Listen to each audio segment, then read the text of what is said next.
The auctioneer's voice was a blur, a frantic chant that echoed across the manicured lawn. I wasn't there in person, of course. I was thousands of miles away, sitting in a leather chair in my high-rise office, listening to the chaos through my assistant's phone. On the other end, she held the bidding paddle, calm and emotionless, a perfect reflection of my own state of mind. Through another feed, a live video, I watched my brother David. He was sweating, his face flushed and his eyes wild. His wife clutched his arm, her expression a mix of terror and desperation as he shouted another bid, his voice cracking. He was bidding on his dream home, a sprawling estate with a white-columned porch and acres of ancient oaks. He thought this house was the final piece of his perfect life, the ultimate symbol of his success. He had no idea he was bidding against the brother whose life he had destroyed to get here. $3.5 million, the auctioneer announced, pointing at David. The crowd murmured. My assistant's voice came through my earpiece, steady as a rock. Sir, his final bank pre-approval was for 3.4. He's running on fumes. I took a slow sip of my water. Let him have his moment, I said quietly. Let him think he's won. I watched David puff out his chest, a triumphant smirk spreading across his face. He looked over at my parents, who were beaming at their golden boy, their successful son. They had always been so proud of him. They didn't even know I was involved. They probably hadn't thought about me in years. The auctioneer began his final call. Going once, going twice. Right before the gavel fell, I spoke into the phone. Now, I said. My assistant's hand shot up. 3.75 million. She declared, her voice ringing out with chilling clarity. A collective gasp rippled through the attendees. David's face fell, the color draining from it instantly. He looked like he'd been struck by lightning. He stared around, searching for the person who had just crushed his dream, but he couldn't see me. He couldn't see the ghost he'd created. You might be wondering why I would spend a fortune just to outbid my own brother on a house I have no intention of living in. The answer begins 15 years ago, with a single phone call that cost me everything I had. 15 years ago, my life was small, simple, and my own. I had a 2-bedroom house in a quiet suburb, a steady job as a junior software engineer, and a 10-year-old sedan that was paid off. It wasn't glamorous, but it was mine. I'd saved every penny for the down payment, painted the walls myself, and spent weekends mowing the lawn and fixing leaky faucets. That house was more than just wood and drywall. It was proof that I could stand on my own 2 feet. My parents saw it differently. To them, my stability was a sign of my lack of ambition. It's a nice little starter home, Mark, my father had said, with a patronizing pat on my back. But you can't play it safe forever. My brother David never played it safe. He was the golden child, the one with the dazzling smile and the endless stream of once-in-a-lifetime business ideas. He'd dropped out of college to launch a bespoke t-shirt company that failed, then tried to become a day trader and lost thousands of my parents' retirement savings. Each time he failed, they called it a learning experience. They saw his recklessness as entrepreneurial spirit, his charm as collateral. While I was budgeting for property taxes, they were co-signing loans for David's next big venture, a high-end coffee shop that was meant to be the next Starbucks. He poured money into Italian marble countertops and designer espresso machines before he'd even secured a reliable source for his coffee beans. I tried to warn them. I showed them the flawed business plan, the insane overhead costs. He doesn't know what he's doing, I told my mother gently. She just shook her head, a familiar, disappointed look on her face. You just don't understand, Mark, she'd said. Your brother sees the world in bigger terms than you do. You need to be more supportive. That was my role in the family, the supportive, sensible, boring son, the safety net. I just never realized that one day they would cut the net and watch me fall, all to cushion his landing. The phone call that started it all came on a Tuesday morning. It was my mother, her voice tight with a forced, theatrical panic. Mark, honey, she began, we need you to do us a little favor. It's about David. I knew that tone of voice. It was the same one she used when David had crashed his first car, or when he needed rent money after quitting another job. It was the prelude to a request that always involved me sacrificing something for his benefit. "What's wrong?" I asked, my stomach already tightening. "It's the coffee shop," she said, her words rushing out. "The final shipment of equipment is here, but the bank won't release the last bit of funding without more collateral. It's just a short-term cash flow issue, Mark, a temporary problem." I could hear my father coaching her in the background. I waited, knowing what was coming next. "David needs a co-signer," she finally said, "but our credit is maxed out." The bank manager suggested, "Well, he said that since you have so much equity in your house." There it was, the ask. Not for a few $100s, but for my home, my entire net worth, my future. "No," I said, the word feeling foreign in my mouth. I had never said no to them before. "Mom, that's insane. His business is a money pit. I'll lose the house." A sob caught in her throat, perfectly timed. "How can you be so selfish?" she cried. "This is your brother's dream. We are talking about family. After everything we've done for you, you won't even sign a paper to help your own brother succeed? It's just for a few months. He's already got a big investor lined up. He just needs this bridge loan. You won't lose anything." For the next hour, they worked on me. My father got on the phone, his voice laced with disappointment. He spoke of duty, of loyalty, of how a family is a team. David even called me, full of promises and grand visions of how he'd pay me back double and make me a partner. It was a full-court press of emotional blackmail, and I was the only defender. They chipped away at my resolve piece by piece, exploiting every ounce of guilt and responsibility they had instilled in me since birth. I wanted to be the good son. I wanted, just once, for them to look at me with the same pride they had for David. In the end, against every rational instinct in my body, I caved. I walked into the bank the next day with my parents and a beaming David, and I signed the document that put my house up as collateral for his $250,000 loan. I was signing my own death warrant, I just didn't know it yet. For a few weeks, everything seemed fine. My parents treated me with a warmth I hadn't felt in years. My father called me son, and my mother invited me for dinner twice in 1 week, praising my generosity. David was on top of the world, posting photos of the coffee shop's grand opening. He even made the first 2 loan payments on time. I allowed myself to breathe, to believe that maybe, just this once, it would work out. Maybe I had done the right thing. The illusion shattered 3 months later with a certified letter from the bank. It was a notice of default. 2 payments had been missed. My heart hammered against my ribs as I dialed David's number. It went straight to voicemail. I tried again. Voicemail. I called my parents. "Mark, you need to calm down," my father said, his voice instantly defensive. "It's a small hiccup. David is working on it." A week later, another letter came. This one used the word foreclosure. I drove straight to my parents' house and found them in the living room with David. He was sitting on the couch, looking not at all concerned, while my mother stroked his hair. He was wearing a new watch, one that probably cost more than my car. "They're going to take my house," I said, my voice shaking with a mix of fear and anger. I held up the letter. David didn't even flinch. "I told you, I'm handling it," he said, waving his hand dismissively. "You're overreacting." "Overreacting?" I stared at him, incredulous. "This is my home, David, the one I worked for, the one you put on the line." That's when my mother stood up, her face a mask of cold fury I had never seen before.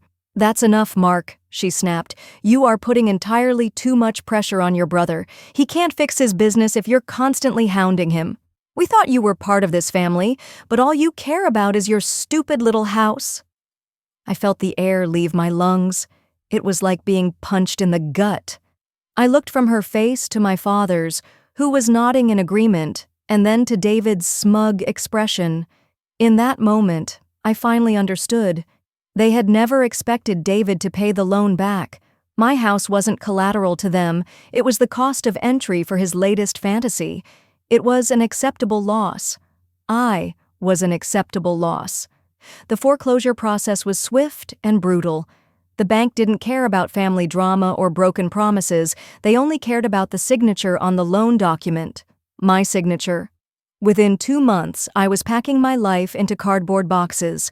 Every object I touched, a photo album, a coffee mug, a book, was a bitter reminder of the life I had built and the family who had taken it from me. On the final day, I stood on the sidewalk and watched a realtor hammer a "for sale" sign into my front lawn. I called my parents one last time, a final, desperate plea for, I don't even know what, acknowledgement, an apology, a room to sleep in. My father was the one who answered. His voice was cold, distant. "Mark, what's done is done," he said, as if discussing a minor stock market loss.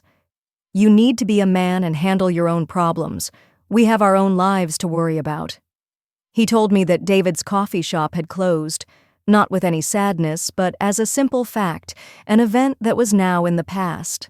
There was no mention of the $250,000 debt that now hung around my neck, ruining my credit and my future.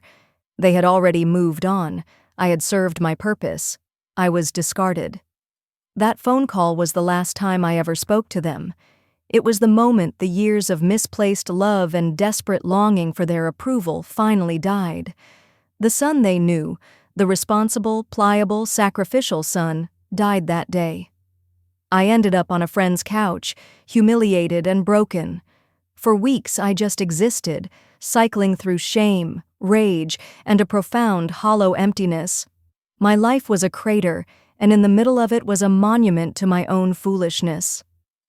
One night, scrolling aimlessly through job listings on a borrowed laptop, I saw an ad. It was for a fledgling tech company on the other side of the country. They needed engineers willing to work insane hours for low pay and a tiny slice of equity. It was a massive gamble, a long shot. The old me, the cautious Mark, would have scrolled right past it. But the old me was gone. I had nothing left to lose. I sold my car for a few $1,000s, packed a single suitcase, and bought a one-way bus ticket. As I sat there, watching the city I grew up in disappear behind me, I made a silent promise to myself. I would not just survive, I would rebuild, and I would never, ever be weak again. The next few years were a blur of work. I poured every ounce of my being into that startup. The anger, the humiliation, the memory of that "for sale" sign on my lawn, I channeled it all into code. While other people were dating, socializing, and living their lives, I was working. 16-hour days were normal. I slept on a cot in the office more often than in my tiny rented room. I lived on instant noodles and cheap coffee. My coworkers saw me as intensely focused, driven, and maybe a little strange. They didn't know that I wasn't just building a company, I was forging armor. The soft, pliable man who could be guilt-tripped into financial ruin was gone forever. In his place was someone who understood contracts, who saw loopholes, and who never, ever took anything at face value. I became ruthless in negotiation because I knew what it felt like to be on the losing end. I demanded ironclad agreements because I knew the cost of a promise. Our hard work paid off. The software we developed, a niche but powerful data analytics tool, caught the eye of a major tech conglomerate. After 2 years of grinding poverty, we were acquired. My tiny slice of equity, the gamble I had taken with the last of my money, was suddenly worth millions. Overnight, I went from a man with nothing to a man who could buy almost anything. But I didn't change my lifestyle. I didn't buy a fancy car or a lavish penthouse. I kept my small apartment, drove a simple car, and continued to work. I invested my money carefully, diversifying, growing my wealth with the same cold, methodical precision I applied to my code. My obsession wasn't with spending money, but with accumulating power, the power to be untouchable. It was only after my financial future was utterly secure that I allowed myself to look back. Not with nostalgia, but with purpose. A few simple, anonymous internet searches were all it took. I found my parents' social media filled with pictures of their perfect grandchildren and glowing posts about their wonderful son, David. He had, after several more failed ventures, finally found a modicum of success as a real estate agent. He specialized in luxury properties for the wealthy elite he so desperately wanted to join. And then I found it. An interview with him in a local lifestyle magazine. He talked about his career, his family, and his ultimate goal, to one day buy the old Hemlock Estate, a beautiful historic property he'd admired since he was a child. He called it his forever home, the symbol that he had finally made it. I stared at the professional photograph of the sprawling, white-columned house, the very same house from the auction. A cold, quiet certainty settled over me. I finally knew what I had been working for. It wasn't just money. It was justice, and I had just found its address. Revenge, I learned, is not an emotional act. It is a project. It requires planning, resources, and above all, patience. For the next 2 years, I let the idea of the Hemlock Estate marinate. I hired a private investigation firm, not to dig up dirt, but simply to monitor. I wanted to know about the property's aging owner, her health, her finances. I wanted to know about David's career, his income, his debts. The reports I received were clinical and precise. David was doing moderately well, but he was living far beyond his means, maintaining the illusion of wealth. He drove a leased luxury car, and his family took expensive vacations, all funded by debt. He was building a house of cards, and I intended to be the gust of wind that brought it all down. I created a shell corporation, a Delaware LLC, with a name so bland and forgettable it was practically invisible. It had no public connection to me or any of my known businesses. This LLC would be my ghost, my instrument. Through a local law firm in my old hometown, my LLC made a quiet, informal inquiry to the owner of the Hemlock Estate, expressing interest in a private sale should she ever consider it. The offer was generous, well above market value. As I predicted, she wasn't ready to sell, but the seed was planted. A year later, her children, aware of the massive value locked in the property, convinced her to sell. Citing the high interest from my shell company and others, they decided the best way to maximize their profit was a public auction. It was perfect. A private sale would have been unsatisfying. Justice, like a crime, requires witnesses. David was ecstatic. His social media became a running countdown to the auction. He posted pictures of himself and his family posing in front of the gate, with captions like, "Future Home," and "Making Dreams a Reality." I watched him from thousands of miles away, a god observing a mortal's folly. He was publicly chaining his entire identity and reputation to this house. He scrambled to get the financing, borrowing from my parents again. I saw the wire transfer in the PI report, and stretching his credit to its absolute breaking point. He was walking onto the stage I had set for him, completely unaware of the role he was about to play.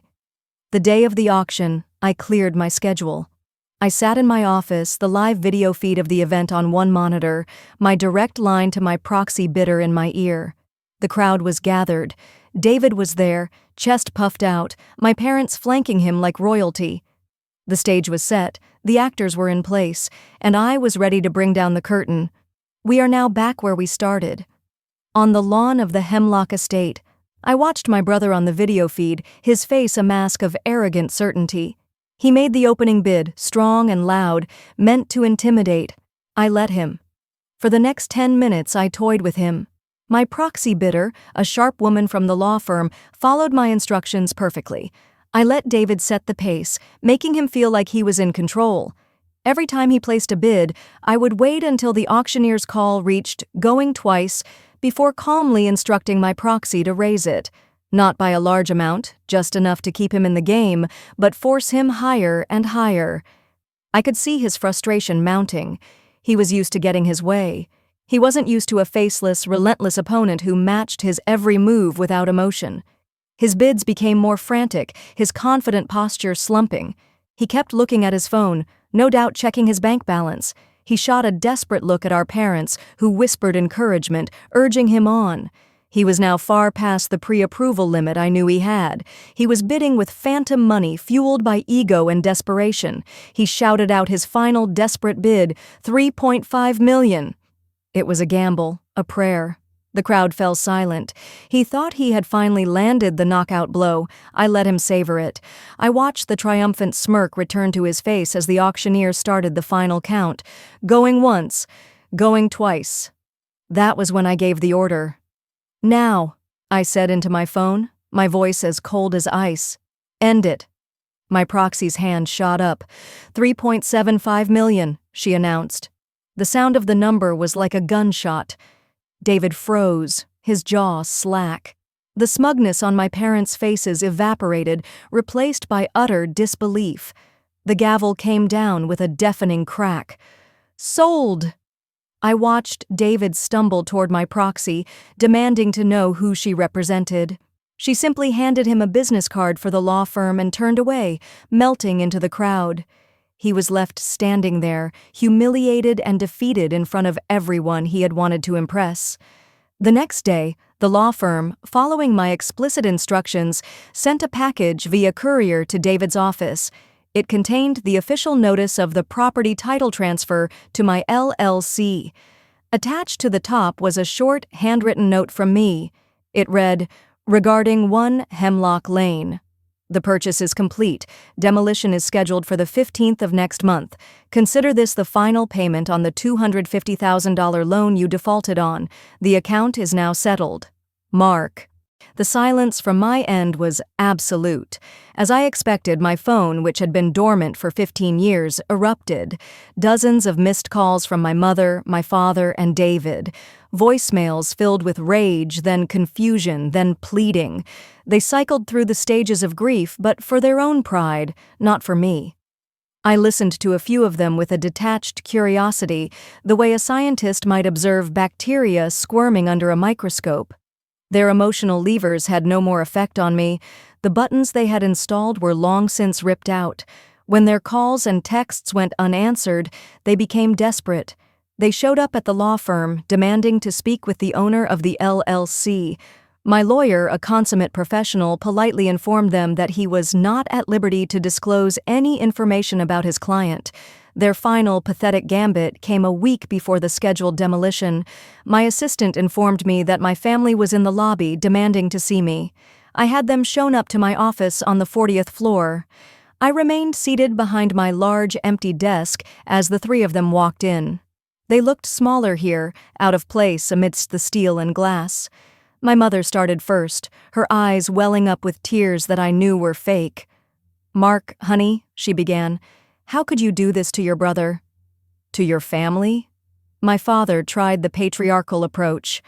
"This has gone far enough, son. It's time to forgive and forget. We can work this out." David, looking utterly broken, just stared at me. "Don't do it, Mark," he whispered. "Please, I'll buy it from you. I'll get a loan. I'll pay you back. Anything." I let the silence hang in the air for a long moment before I spoke. My voice was calm and even. "There is nothing to work out," I said, looking at each of them in turn. 15 years ago, you made a financial decision. You decided that my home, my security, and my future were acceptable collateral for one of David's projects. It was a bad investment on your part. This, I gestured vaguely, is just me, closing out a very old account. My mother sobbed, "But we're your family." I gave a small, cold smile. "You stopped being my family the day you stood by and watched me become homeless, so your golden boy wouldn't have to face consequences.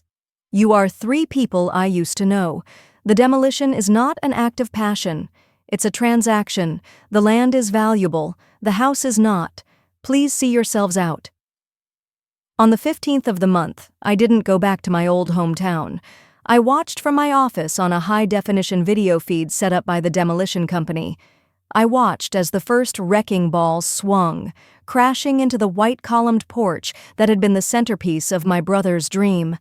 The sound was a distant thud through my computer speakers. With each crash, a piece of the past turned to dust. I didn't feel joy, or anger, or even satisfaction. I felt quiet, a stillness. When the house was finally a pile of rubble and the dust began to settle, I closed the laptop.